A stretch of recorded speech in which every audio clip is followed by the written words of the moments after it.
Welcome to my channel Limelight Leaks. Please share and subscribe and hit the bell icon for new updates. On April 23, 2025, after more than 2 decades spent on death row, Moises Mendoza was executed by lethal injection in Texas.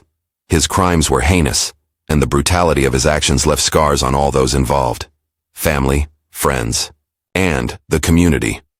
Moises's final moments were an eerie conclusion to a story of unthinkable violence, one that had haunted the small town of Farmersville, Texas, for over 2 decades.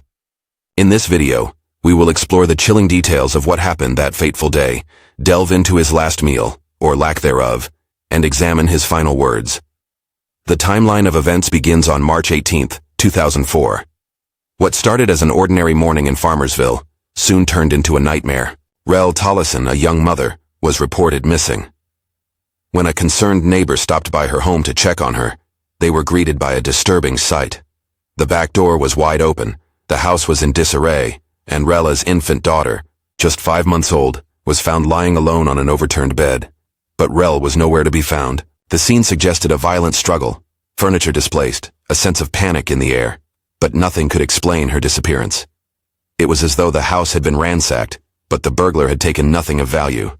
To truly understand the horror of what had happened to Rela, it is important to look back at the night before her disappearance. March 17th was a day that seemed as uneventful as any other. Rel had visited her mother and spent time with her baby before returning home at around 10:00 p.m. By all accounts, it had been a peaceful evening. But in the hours between Rel's return and the following morning, something monstrous occurred. At first, no one suspected foul play. Her mother had become accustomed to checking on her daughter in the mornings, but this time, there was no sign of Rel. Upon entering the house, Rel's mother immediately noticed that the door was ajar. The scene inside was chaotic. The bed was in disarray, the headboard knocked loose and nightstands overturned. Oddly, Rela's purse remained untouched, and her car sat in the driveway, unmoved. But what struck her most was the absence of Rel, leaving behind only her baby, crying in the midst of this eerie scene. The sight of Rel's purse on the floor, along with the divorce papers lying on the kitchen floor, smudged with a muddy boot print, was a clear indication that something had gone horribly wrong. The police were quickly notified, and within hours, the investigation had begun. A search was launched for Rel, involving dozens of volunteers, neighbors, and even mounted search teams on horseback, all combing the fields and roads surrounding Farmersville. Yet despite their best efforts, Rel was nowhere to be found. The search extended for 5 days, and with each passing hour, the hope of finding her alive seemed to fade.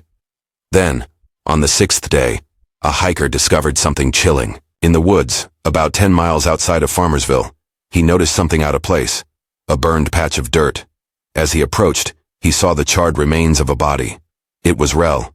Her body had been set on fire in a crude attempt to erase all evidence of the crime. It was clear that the murderer had hoped the flames would obliterate any trace of the victim, but the investigation that followed would unravel a web of deceit and violence. Rel's body was found buried under a pile of logs in a remote area. The sheer brutality of the crime was horrifying. Not only had Rel been killed, but her murderer had gone to great lengths to ensure there would be no trace of her left behind. Investigators quickly realized that the scene was not the work of a random intruder or a simple robbery gone wrong. This was something far more sinister. Initially, suspicion centered around Andrew Tollison, Rel's estranged husband. The couple had been going through a messy divorce, and Rel had filed for separation shortly before her disappearance. Andrew's alibi was that he had been at a party on the night of her disappearance, and several witnesses confirmed that he had been there. He had been drinking heavily, and some remembered him getting a ride home in the early hours of the morning. His alibi appeared solid, until a small, odd detail emerged. At the party, there had been a bonfire. Investigators soon learned that the wood used to burn Rel's body appeared to have come from the same bonfire. This breakthrough opened up a new avenue of investigation. Forensic experts tested the logs found at the crime scene and compared them with those used at the bonfire. What they found was staggering. The wood from the fire that consumed Rel's body contained a rare mixture of chemicals, including a peculiar amount of titanium. The chemical signature was a perfect match. This discovery shifted the investigation toward another individual, Moises Mendoza. Moises, a 21-year-old man with a troubling history, had been at the bonfire that night. He and Rel knew each other from high school, and after her separation from Andrew, Moises had begun showing an interest in her. Despite his advances, Rel had told her friends that she wasn't interested in him. Nevertheless, Moises's infatuation with Rella had not abated, and he had made sure to approach her during the bonfire. When police questioned Moises, he initially denied any involvement in Rella's disappearance. However, the details of his story quickly crumbled.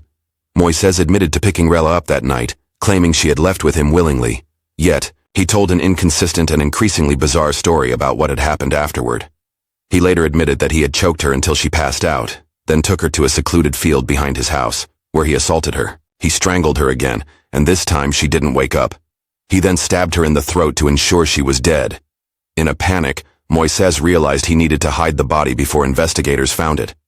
He drove to a remote area deep in rural Collin County, a desolate place far from civilization, and set Rel's body on fire in an attempt to destroy all evidence. When the fire finally died down, Moises buried what was left of her remains under a pile of logs, hoping that the wilderness would keep the secret safe.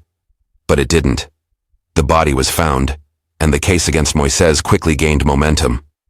The deeper investigators dug into Moises's past, the more disturbing details emerged. Just months before Rel's murder, he had been arrested for attempting to abduct multiple women in Dallas. At the time of Rel's disappearance, he was out on bail, a fact that would only add weight to the growing suspicion surrounding him.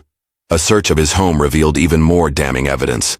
A pair of boots, caked in soot and soaked with gasoline, matched the boot print found on the divorce papers at Rel's house.